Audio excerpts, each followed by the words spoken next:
Have you ever wondered how a perfectly legal ticket, a valid passport, and arriving early can still end with you being quietly removed from a flight? Without anyone officially denying you boarding, no argument, no refund, no warning, just a calm airline agent smiling while your entire trip disappears. That question alone should bother you. Because in 2025, airlines don't need to announce mistakes anymore. They don't raise their voices. They don't argue. They don't even explain much. They simply observe, note, flag, and when the moment is right, they remove passengers using silent systems most travelers don't even realize exist. And what makes it worse is that these removals often don't happen because of bad behavior or obvious rule breaking, but because of small, everyday actions that feel normal, harmless, even logical. The kind of things millions of passengers do every single day thinking they're being smart, efficient, or polite, when in reality they're slowly pushing themselves into an invisible danger zone inside. Airline software and airport operations logic. And the truth is, airlines won't warn you, because warning you would mean admitting how much power they quietly hold before you even step onto the aircraft. And the first mistake begins long before the boarding gate opens. It starts when passengers assume that checking in early automatically protects them, because in 2025, early check-in doesn't equal priority. It equals data, and airlines analyze that data deeply, tracking how often you change seats, refresh boarding passes, reassign baggage, or modify travel details, and passengers who repeatedly make harmless adjustments get flagged as unpredictable. Which sounds ridiculous until you understand that airlines hate unpredictability more than anything else. And once your profile leans unpredictable, even slightly, you're no longer treated as a neutral traveler, but as a potential delay risk. And delay risks are quietly removed when load factors are high. Then there's the second mistake, the one nobody talks about because it feels polite. Passengers who approach the gate desk too early to just ask a quick question don't realize that gate agents are under pressure to finalize numbers, and any interaction that complicates that process can get logged internally. Not as rude, not as aggressive, but as time-consuming. And when flights are oversold or weight restricted, guess who becomes easiest to remove? The passenger who already required extra attention, even if they were smiling the whole time. And then comes the third mistake, trusting mobile boarding passes too much, because in 2025, airlines increasingly rely on dynamic boarding credentials, meaning your boarding pass is valid until it isn't.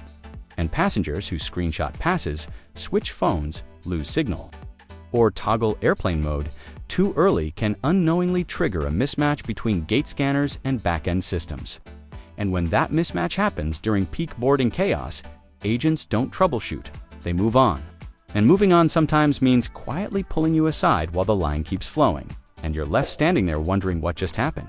And the fourth mistake feels especially unfair, wearing the wrong kind of outfit. Not dirty, not offensive, just wrong for the algorithm. Because airlines now factor perceived readiness into boarding efficiency. And passengers who look like they'll struggle with overhead bins, seating adjustments, or mobility if that assumption is wrong can be deprioritized when boarding windows shrink. And no one tells you that your oversized coat, multiple layers, or awkward carry setup flagged you as slow. But it happens. And the fifth mistake is one travelers defend fiercely, carrying a technically compliant personal item. Because yes, it fits the size rules. Yes, it passed security. Yes, you've flown with it before. But in 2025, enforcement isn't about rules. It's about trends. And if too many passengers on your flight have similar bags, airlines start preemptively removing outliers to avoid bin congestion. And that outlier might be you, even if you did nothing wrong. Then there's mistake 6, boarding zone anxiety. When passengers hover near the gate, listening intensely, stepping forward early, stepping back, stepping forward again, because while you think you're being attentive, airline systems interpret that behavior as boarding pressure, and pressure equals potential confrontation. And airlines don't want confrontation during peak load, so they quietly mark profiles that display it. And then mistake 7 hits hardest: loyalty misunderstandings. Passengers assume frequent flyer status protects them, but status only matters when everything else is smooth. Because when flights are oversold, airlines often remove mid-tier loyalists first. Not the lowest, not the highest, but the middle. Because mid-tier passengers complain the least publicly and accept rebooking more often. A brutal truth nobody advertises, and mistake 8 is one almost everyone makes without realizing it. Adjusting seat assignments after check-in. Because every seat change recalculates weight, balance, and boarding order logic. And multiple changes can make you look indecisive to the system. And indecision equals delay potential. And delay potential equals quiet removal when conditions tighten. Then comes mistake 9, ignoring subtle gate announcements. Not the loud ones, the quiet phrasing changes. Because when agents say finalizing the flight instead of final boarding, it means decisions are already being made. And passengers who step away for water, restrooms, or phone calls during that window often return to find their seat reassigned, not canceled, reassigned. And reassigned seats can disappear entirely if a standby passenger is already moving down the jet bridge. And mistake 10 is trusting that families are always protected. Because in 2025, families are sometimes removed first, during weight or balance issues, since splitting parties creates fewer compensation requirements than removing multiple unrelated passengers. And airlines won't say that out loud.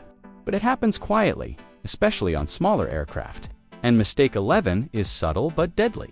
Passengers who board last by choice. Thinking they'll avoid overhead bin chaos, don't realize that boarding last means being the easiest to cut if final numbers don't align. Because removing someone who hasn't scanned yet creates the least disruption. And that's not personal, it's operational. Then there's mistake 12, using humor with gate staff at the wrong moment. Because jokes during high-stress boarding windows can be misinterpreted as dismissiveness or lack of seriousness. And while no one writes you up for it, it changes how willing an agent is to advocate for you if a decision line appears. And mistake 13 is one people argue about endlessly online. Standing up too early after boarding starts. Because airlines monitor aisle congestion. And passengers who immediately block aisles while rearranging bags can be flagged as causing micro delays add up.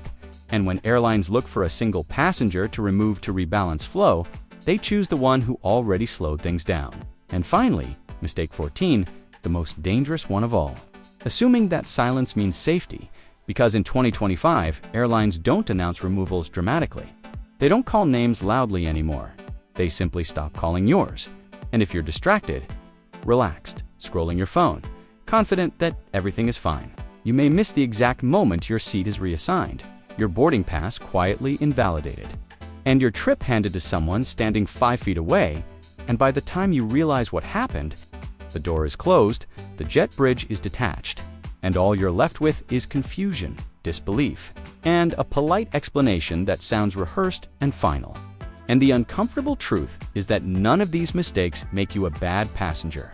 They make you human, normal, modern. But airlines don't operate on human logic anymore.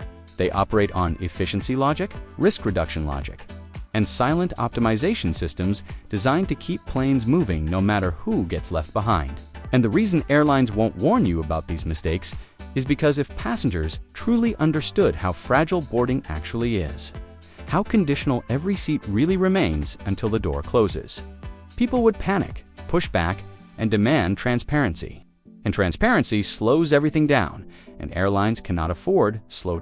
So instead, they let travelers believe boarding is simple, linear, fair, when in reality, it's a quiet negotiation between systems, staff, timing, weight, behavior, and perception. And the scariest part is realizing that avoiding removal isn't about being perfect. It's about being invisible, predictable, calm, and boring to airline systems, because in 2025, the safest passenger isn't the loud one, the smart one, or even the loyal one.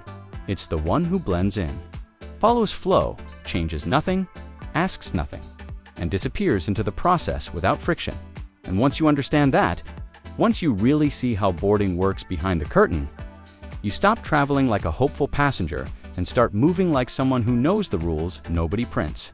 And that knowledge alone can be the difference between walking onto your flight or watching it leave without you, while everyone else thinks you simply missed boarding.